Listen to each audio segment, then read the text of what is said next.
कौन कहता है भगवान आते नहीं, कौन कहता है भगवान आते नहीं।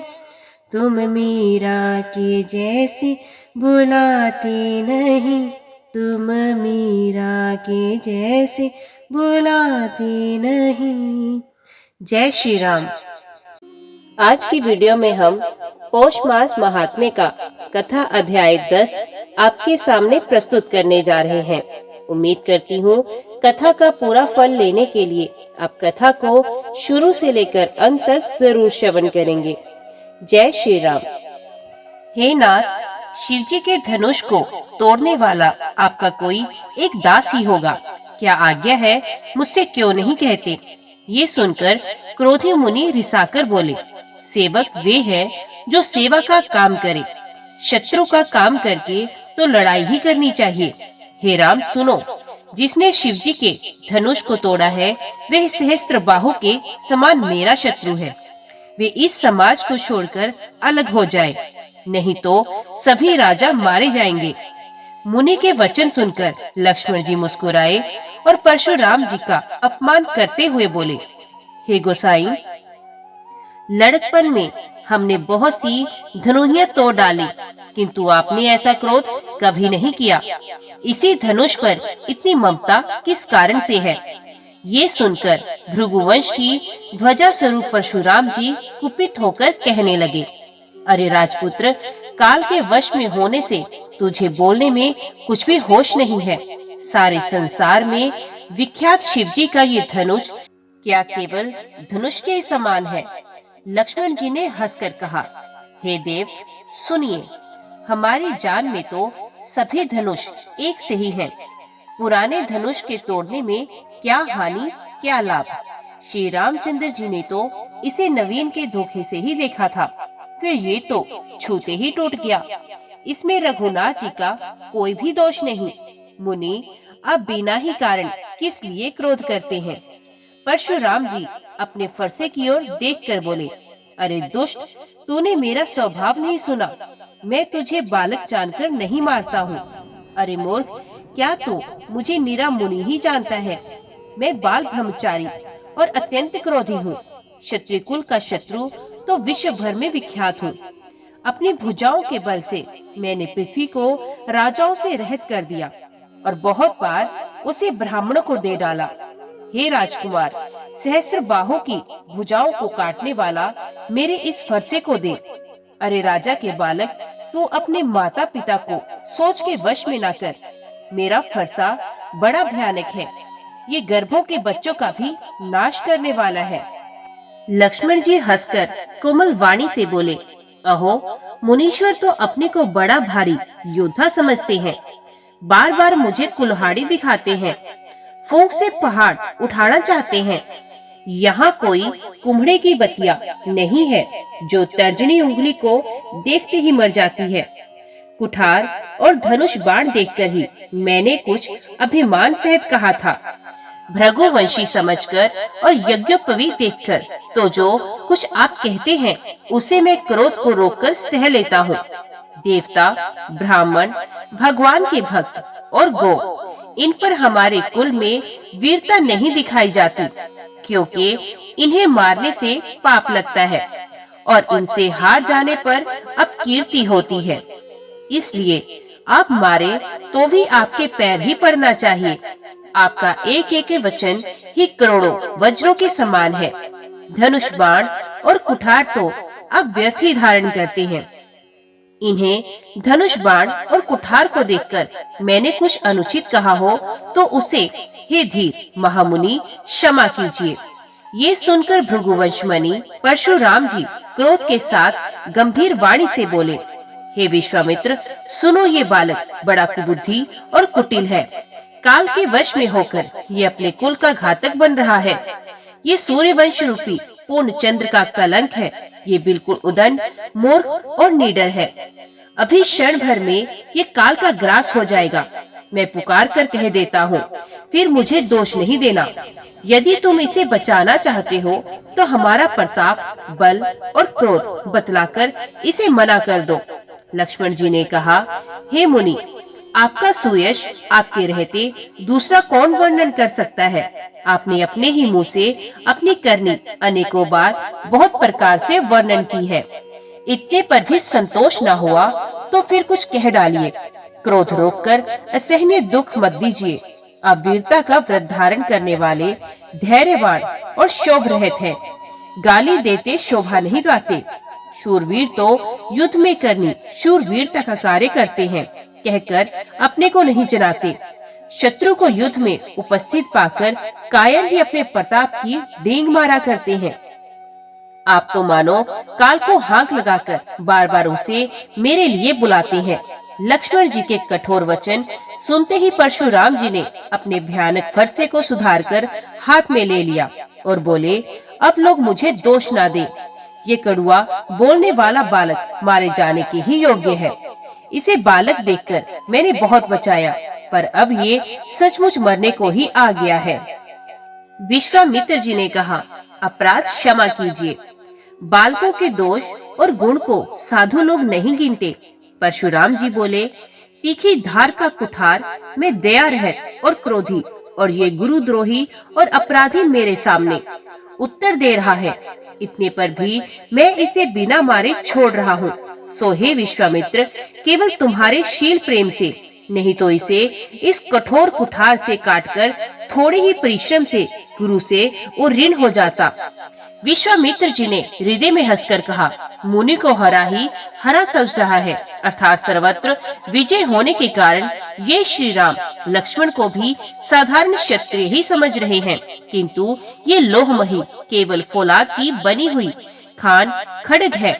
ऊख की रस की खान नहीं है जो मुंह में लेते ही गल जाए। खेद है, मुनि अब भी बेसमझ बने हुए हैं, इनके प्रभाव को नहीं समझ रहे हैं। लक्ष्मण जी ने कहा, हे मुनि, आपके शील को कौन नहीं जानता, वे संसार भर में प्रसिद्ध है। आप माता पिता से तो अच्छी तरह उऋण हो ही गए, अब गुरु का ऋण रहा। जिसका जी में बड़ा सोच लगा है, वे मानो हमारे ही मत्थे काढ़ा है। बहुत दिन बीत गए, इससे ब्याज भी बहुत बढ़ गया होगा। अब किसी हिसाब करने वाले को बुला लाइए, तो मैं तुरंत थैली खोलकर दे दूंगा। लक्ष्मण जी के कड़वे वचन सुनकर परशुराम जी ने कुठार संभाला। सारी सभा हाय हाय करके पुकार उठी। लक्ष्मण जी ने कहा, हे भृगुशेष, आप मुझे फरसा दिखा रहे हैं, पर हे राजाओं के शत्रु, मैं ब्राह्मण समझकर बचा रहा हूँ। आपको कभी रणधीर भरवान वीर नहीं मिले। हे ब्राह्मण देवता, आप घर में ही बड़े हैं। ये सुनकर अनुचित है कहकर सब लोग पुकार उठे। तब श्री रघुनाथ जी ने इशारे से लक्ष्मण जी को रोक दिया। लक्ष्मण जी ने उत्तर से, जो आहुति के समान थे, परशुराम जी के क्रोध रूपी अग्नि को बढ़ते देखकर रघुकुल के सूर्य श्री रामचंद्र जी जल के समान शांत करने वाले वचन बोले, हे नाथ, बालक पर कृपा कीजिए। इस सीधे और दूध मुँहे बच्चे पर क्रोध न कीजिए। यदि ये प्रभु का आपका कुछ भी प्रभाव जानता, तो क्या ये बेसमझ आपकी बराबरी करता? बालक यदि कुछ चपलता भी करता है, तो गुरु, पिता और माता मन में आनंद से भर जाते हैं। अति से छोटा बच्चा और सेवक जानकर कृपा कीजिए। आप तो समदर्शी, सुशील, धीर और ज्ञानी मुनि हैं। श्री रामचंद्र जी के वचन सुनकर वे कुछ ठंडे पड़े। इतने में लक्ष्मण जी कुछ कहकर फिर मुस्कुरा दिए। उनको हंसते देखकर परशुराम जी के नख से शिखा तक सारे शरीर में क्रोध छा गया। उन्होंने कहा, हे राम, तेरा भाई बड़ा पापी है। ये शरीर से गोरा पर हृदय का बड़ा काला है। ये विषमुख है, दूध मुहा नहीं, स्वभाव से ही टेढ़ा है। तेरा अनुसरण नहीं करता, तेरे जैसा शीलवान नहीं है। ये नीच मुझे काल के समान नहीं देखता। लक्ष्मण जी ने हंसकर कहा, हे मुनि, सुनिए, क्रोध पाप का मूल है, जिसके वश में होकर मनुष्य अनुचित कर्म कर बैठते हैं और विश्व भर के प्रतिकूल चलते हैं। हे मुनिराज, मैं आपका दास हूँ। अब क्रोध त्याग कर दया कीजिए। टूटा हुआ धनुष क्रोध करने से जुड़ नहीं जाएगा। खड़े खड़े पैर दुखने लगे होंगे, बैठ जाइए। यदि धनुष अत्यंत ही प्रिय हो तो कोई उपाय किया जाए और किसी बड़े गुणी कारीगर को बुलवाकर जुड़वा दिया जाए। लक्ष्मण जी के बोलने से जनक जी डर जाते हैं और कहते हैं, बस चुप रहिए, अनुचित बोलना अच्छा नहीं। जनकपुर के स्त्री पुरुष थर थर कांप रहे हैं और मन ही मन कह रहे हैं कि छोटा कुमार बड़ा ही खोटा है। लक्ष्मण जी की निर्भय वाणी सुनकर परशुराम जी का शरीर क्रोध से जला जा रहा है और उनके बल की हानि हो रही है। तब श्री रामचंद्र जी पर एहसान जनाकर परशुराम जी बोले, तेरा छोटा भाई समझकर मैं इसे बचा रहा हूँ, पर ये मन का मैला और शरीर का कैसा सुंदर है, जैसे विष के रस से भरा हुआ सोने का घड़ा। ये सुनकर लक्ष्मण जी फिर हंसे। तब श्री रामचंद्र जी ने तिरछी नजर से उनकी ओर देखा, जिससे लक्ष्मण जी सकुचाकर विपरीत बोलना छोड़कर गुरु जी के पास चले गए। श्री रामचंद्र जी दोनों हाथ जोड़कर अत्यंत विनय के साथ कोमल और शीतल वाणी से बोले, हे नाथ सुनिए, आप तो स्वभाव से ही सुजान है। आप बालक के वचन पर कान न कीजिए, उसे सुना अनसुना कर दीजिए। बड़े और बालक का एक स्वभाव होता है, संतजन इन्हें कभी दोष नहीं लगाते। फिर उसने तो कुछ काम भी नहीं बिगाड़ा। हे नाथ, आपका अपराधी तो मैं हूँ, अतः हे स्वामी कृपा क्रोध वध और बंधन जो कुछ करना हो दास की तरह अर्थात दास समझकर मुझ पर कीजिए, जिस प्रकार से शीघ्र आपका क्रोध दूर हो।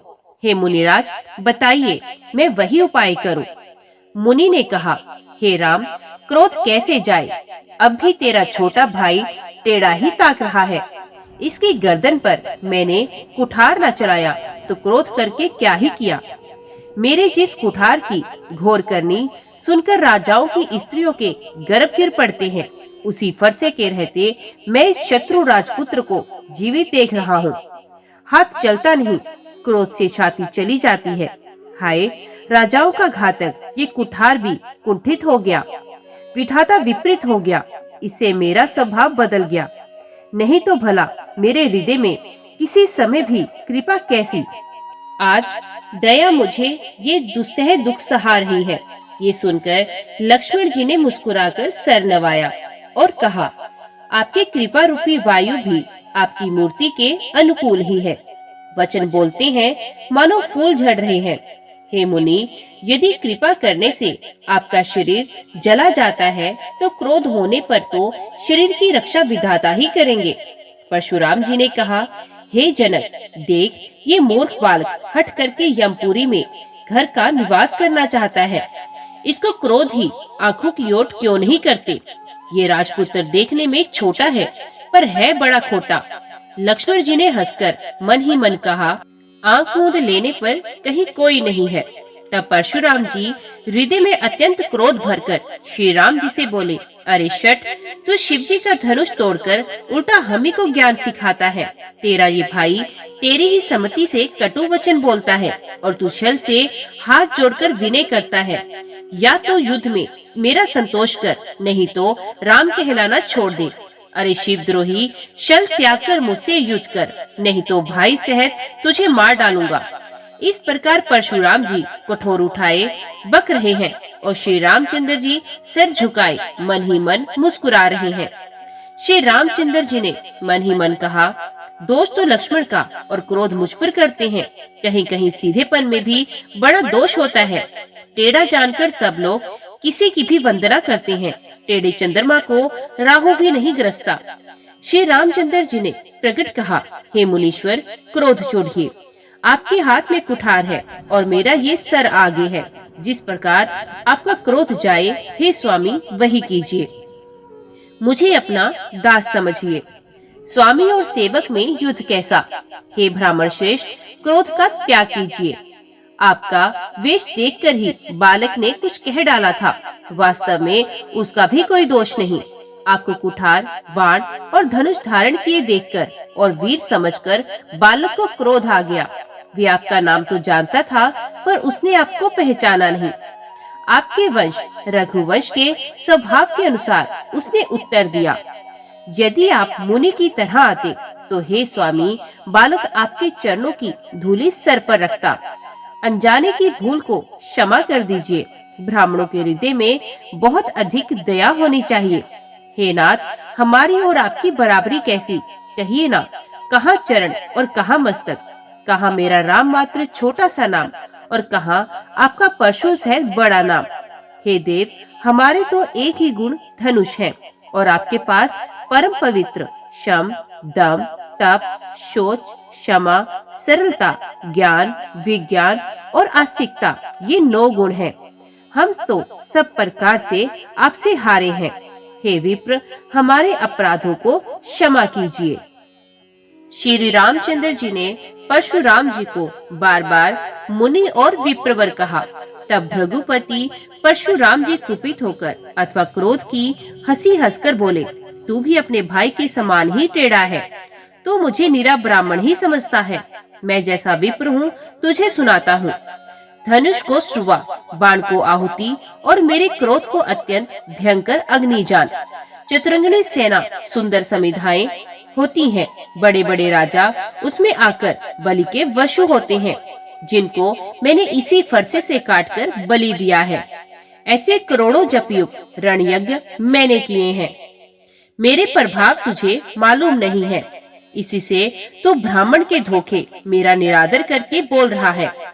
धनुष तोड़ डाला, इसे तेरा घमंड बहुत बढ़ गया है। ऐसा अहंकार है मानो संसार को जीतकर खड़ा है। श्री रामचंद्र जी ने कहा, हे मुनि, विचार कर कर बोलिए। आपका क्रोध बहुत बड़ा है और मेरी भूल बहुत छोटी है। धनुष पुराना था, छूते ही टूट गया। मैं किस कारण अभिमान करूं?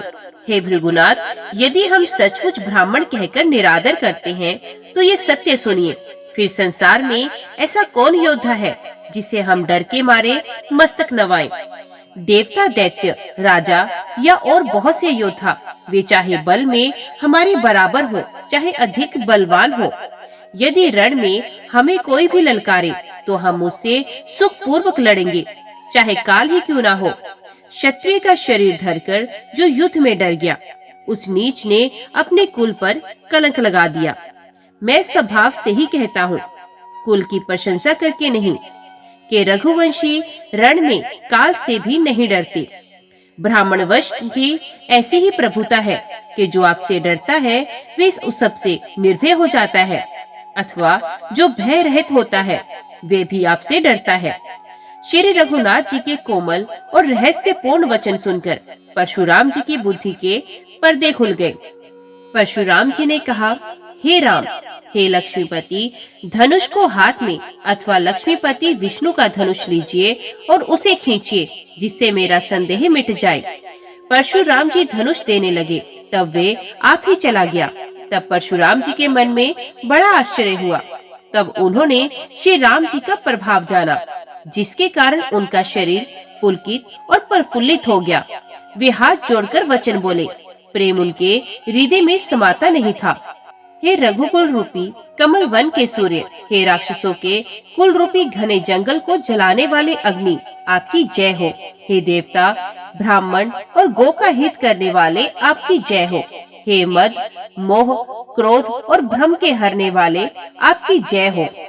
हे विनय, शील, कृपा आदि गुणों के समुद्र और वचनों की रचना में अत्यंत चतुर, आपकी जय हो। हे सेवकों को सुख देने वाले, सब अंगों से सुंदर और शरीर में करोड़ों कामदेवों की छवि धारण करने वाले, आपकी जय हो। मैं एक मुख से आपकी क्या प्रशंसा करूं? हे महादेव जी के मन रूपी मानसरोवर के हंस, आपकी जय हो। मैंने अनजाने में आपको बहुत से अनुचित वचन कहे। हे क्षमा के मंदिर, दोनों भाई मुझे क्षमा कीजिए। हे रघुकुल के पताका स्वरूप श्री रामचंद्र जी, आपकी जय हो, आपकी जय हो। ऐसा कहकर परशुराम जी तप के लिए वन को चले गए। ये देखकर दुष्ट राजा लोग बिना ही कारण के मन कल्पित डर से रामचंद्र जी से तो परशुराम जी भी हार गए। हमने इनका अपमान किया था, अब कहीं ये उसका बदला ना ले, इस व्यर्थ के डर से डर गए। वे कायर चुपके से जहाँ तहाँ भाग गए। देवताओं ने नगाड़े बजाए, वे प्रभु के ऊपर फूल बरसाने लगे। जनकपुर के स्त्री पुरुष सब हर्षित हो गए। उनका अज्ञान से उत्पन्न शूल मिट गया। खूब जोर से बाजे बजने लगे। सभी ने मनोहर मंगल साज सजे। सुंदर मुख और सुंदर नेत्रों वाली तथा कोयल के समान मधुर बोलने वाली स्त्रियां झुंड के झुंड मिलकर सुंदर गान करने लगी। जनक जी के मुख का सुख का वर्णन नहीं किया जा सकता, मानो जन्म का दरिद्री धन का खजाना पा गया हो। सीता जी का भय जाता रहा। वे ऐसी सुखी हुई जैसे चंद्रमा के उदय होने से चकोर की कन्या सुखी होती है। जनक जी ने विश्वामित्र को प्रणाम किया और कहा, प्रभु ही की कृपा से श्री रामचंद्र जी ने धनुष तोड़ा है। दोनों भाइयों ने मुझे कृतार्थ कर दिया।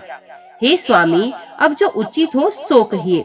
मुनि ने कहा, हे चतुर नरेश, सुनो, यो तो विवाह धनुष के अधीन था। धनुष के टूटते ही विवाह हो गया। देवता, मनुष्य और नाग सब किसी को ये मालूम है। तथापि तुम जाकर अपने कुल का जैसा व्यवहार हो, ब्राह्मणों, कुल के बूढ़ों और गुरुओं से पूछकर और वेदों में वर्णित जैसा आचार हो वैसा करो। जाकर अयोध्या को दूत भेजो, जो राजा दशरथ को बुला लावे। राजा ने प्रसन्न होकर कहा, हे कृपालु, बहुत अच्छा। और उसी समय दूतों को बुलाकर भेज दिया। फिर सब महाजनों को बुलाया और सबने आकर राजा को आदर पूर्वक सर नवाया। राजा ने कहा, बाजार, रास्ते, घर, देवालय और सारे नगर को चारों ओर से सजाओ। महाराज प्रसन्न होकर चले और अपने अपने घर आए। फिर राजा ने नौकरों को बुलावा भेजा और उन्हें आज्ञा दी कि विचित्र मंडप सजाकर तैयार करो। ये सुनकर वे सब राजा के वचन सर पर धरकर और सुख पाकर चले। उन्होंने अनेक कारीगरों को बुलावा भेजा जो मंडप बनाने में कुशल और चतुर थे। उन्होंने ब्रह्मा की वंदना करके कार्य आरंभ किया और पहले सोने के केले के खम्भे बनाए, हरी हरी मणियों के पत्ते और फल बनाए तथा पद्मराग मणियां के फूल बनाए। मंडप की अत्यंत विचित्र रचना देखकर ब्रह्मा का मन भी भूल गया। बांस सब हरी हरी मणियों के सीधे और गांठों से युक्त ऐसे बनाए जो पहचाने नहीं जाते थे कि मणियां हैं या साधारण। सोने की सुंदर पान की लता बनाई जो पत्तों सहित ऐसी भली मालूम होती थी कि पहचानी नहीं जाती। उसी नाग बेली के रचकर और पच्चीकारी करके बंधन बनाए गए। बीच बीच में मोतियों की सुंदर झालरें हैं। मानिक, पन्ने, हीरे और फिरोजे इन रत्नों को चीरकर, कोरकर और पच्चीकारी करके इनके लाल, हरे, सफेद और फिरोजी रंग के कमल बनाए गए। भोरे और बहुत रंगों के पक्षी बनाए जो हवा के सहारे गूंजते और कूजते थे। खम्भों पर देवताओं की मूर्तियां गढ़कर निकाली जो सब मंगल द्रव्य लिए खड़ी थी। गजमुक्ताओं के सहज ही सुहावने अनेकों तरह के चौक पुराए। नीलमणि को कोरकर अत्यंत सुंदर और आम के पत्ते बनाए। सोने के बूर, आम के फूल और रेशम की डोरी से बंधे हुए पन्ने के बने फलों के गुच्छे सुशोभित हैं। ऐसे सुंदर और उत्तम बंधनवार बनाए मानो कामदेव ने फंदे सजाए हों। अनेकों मंगल कलश और सुंदर ध्वजा, पताका, पर्दे और चवर बनाए गए जिसमें मणियों के अनेकों सुंदर दीपक हैं। उस विचित्र मंडप का तो वर्णन ही नहीं किया जा सकता जिस मंडप में श्री जानकी जी दुल्हन होंगी। किस कवि की ऐसी बुद्धि है जो उसका वर्णन कर सके। जिस मंडप में रूप और गुणों के समुद्र श्री रामचंद्र जी दूल्हे होंगे, वे मंडप तीनों लोकों में प्रसिद्ध होना ही चाहिए। जनक जी के महल की जैसी शोभा है, वैसी ही शोभा नगर के प्रत्येक घर की दिखाई देती है। उस समय जिसने तिरहुत को देखा उसे 14 भुवन तुच्छ जान पड़े। जनकपुरी में नीच के घर भी उस समय जो संपदा सुशोभित थी उसे देखकर इंद्र भी मोहित हो जाता था। जिस नगर में साक्षात लक्ष्मी जी कपट से स्त्री का सुंदर वेश बनाकर बसती हैं, उस पुरुष की शोभा का वर्णन करने में सरस्वती और शेष भी सकुचाते हैं। जनक जी के दूत श्री रामचंद्र जी की पवित्र पुरी अयोध्या में पहुँचे। सुंदर नगर देखकर वे हर्षित हुए। राजद्वार पर जाकर उन्होंने खबर भेजी। राजा दशरथ ने सुनकर उन्हें बुला लिया। दूतों ने प्रणाम करके चिट्ठी दी। प्रसन्न होकर राजा ने स्वयं उठकर उसे लिया।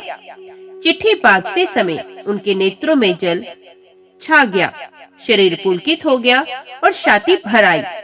हृदय में राम और लक्ष्मण है, हाथ में सुंदर चिट्ठी है।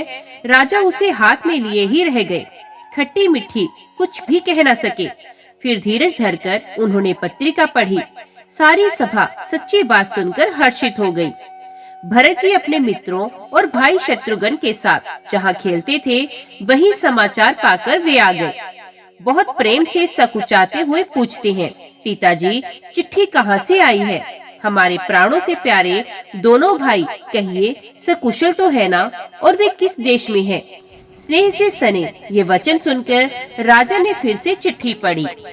चिट्ठी सुनकर दोनों भाई पुलकित हो गए। स्नेह इतना अधिक हो गया कि वे शरीर में समाता नहीं था। भरत जी का पवित्र प्रेम देखकर सारी सभा ने विशेष सुख पाया। तब राजा दूतों को पास बिठाकर मन को हरने वाले मीठे वचन बोले, भैया कहो दोनों बच्चे कुशल से तो है ना?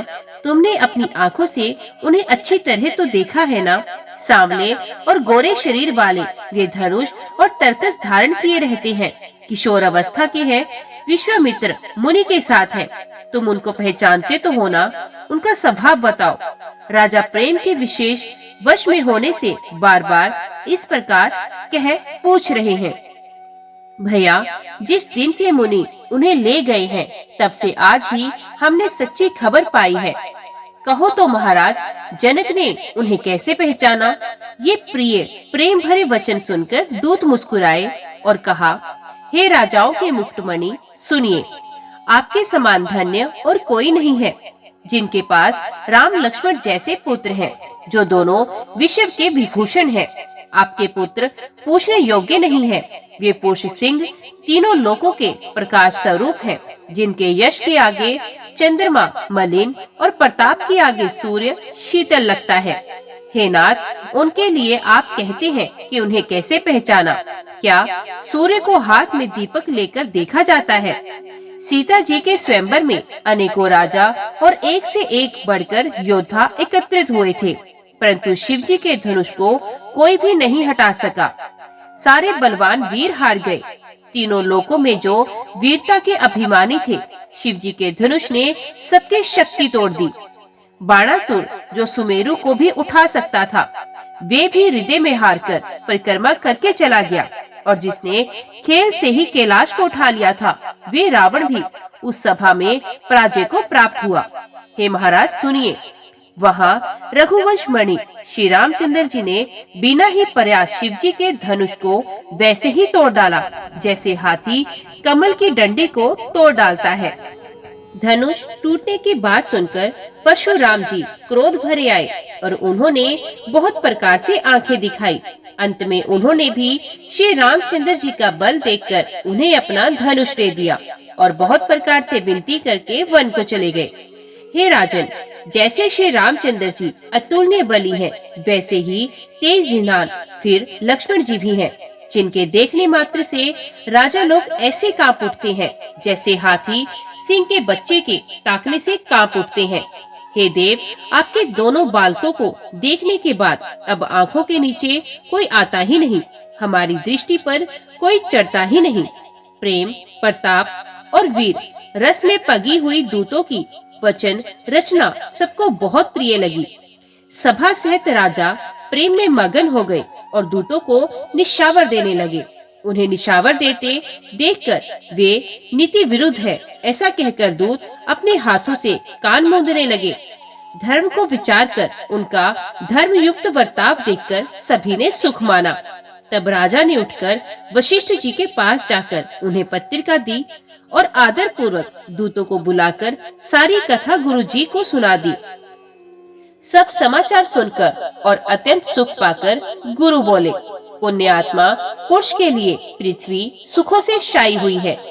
जैसे नदियाँ समुद्र में जाती हैं, यद्यपि समुद्र को नदियों की कामना नहीं होती, वैसे ही सुख और संपत्ति बिना ही बुलाए स्वाभाविक ही धर्मात्मा पुरुष के पास आ जाती है। तुम जैसे गुरु, ब्राह्मण, गाय और देवता की सेवा करने वाले हो, वैसे ही पवित्र कौशल्या देवी भी है। तुम्हारे समान पुण्य आत्मा जगत में ना कोई हुआ, ना है और ना होने को है। हे राजन, तुमसे अधिक पुण्य और किसका होगा, जिसके राम सरीखे पुत्र हैं और जिसके चारों बालक वीर, विनम्र, धर्म का व्रत धारण करने वाले और गुणों के समुद्र, सुंदर समुद्र हैं। तुम्हारे लिए सभी कालों में कल्याण है। अतएव डंका बजवाकर बारात सजाओ और जल्दी चलो।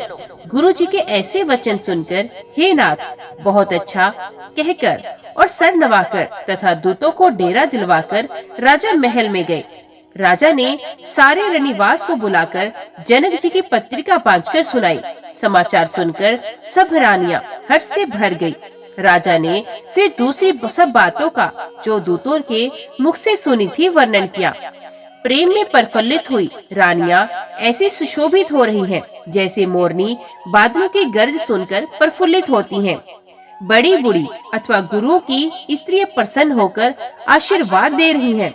माताएं अत्यंत आनंद में मगन हैं। उस अत्यंत प्रिय पत्रिका को आपस में लेकर सब हृदय में लगाकर छाती शीतल करती हैं।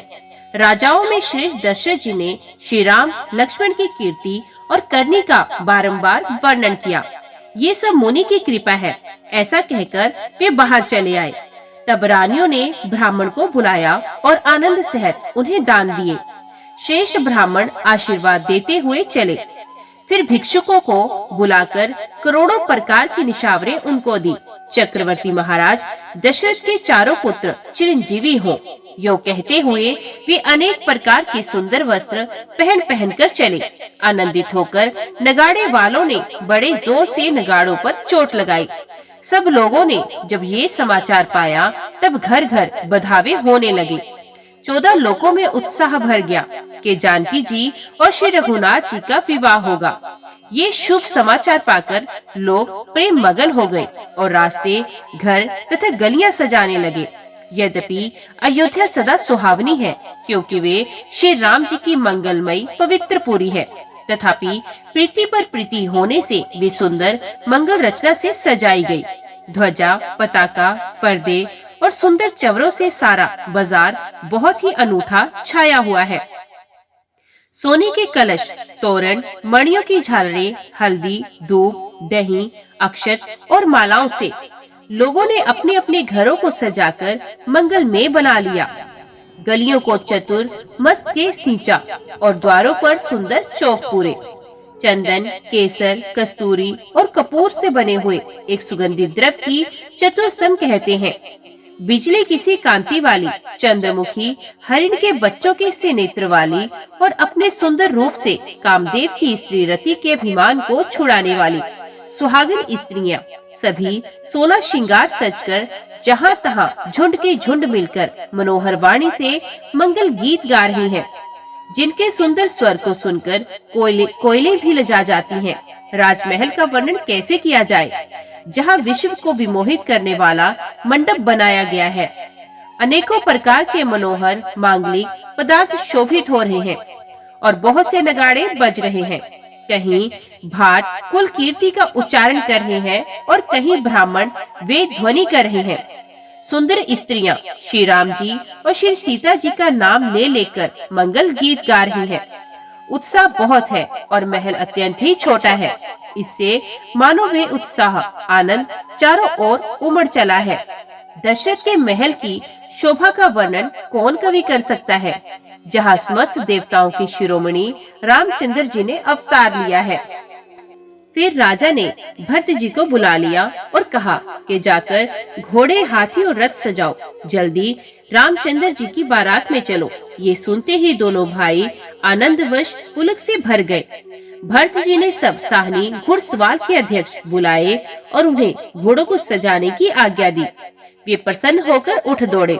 उन्होंने रुचि के साथ यथा योग्य जी ने कसकर घोड़े सजाए। रंग रंग के घोड़े उत्तम शोभा हो रहे थे।